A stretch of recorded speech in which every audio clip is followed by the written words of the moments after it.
हे प्रेम म्हणजे नयनांची आस, अविरत श्वास बंदिस्त जो. ओठावरी येत मंद ते हसणं, ओठावरी येत मंद ते हसणं, उगीच रुसणं खोटं खोटं.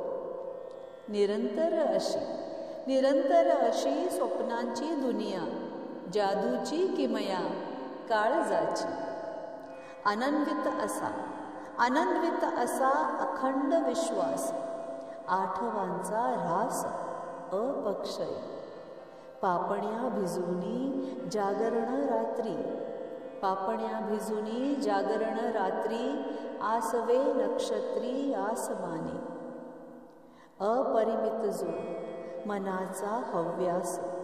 अपरिमित जो मनाचा हव्यास, सदैव तो ध्यास ध्यानी मनी. हे प्रेम म्हणजे न आदी न अंत, क्वचित सुखांत नशिबाने. मी डॉक्टर नम्रता कुलकर्णी, हया. धन्यवाद.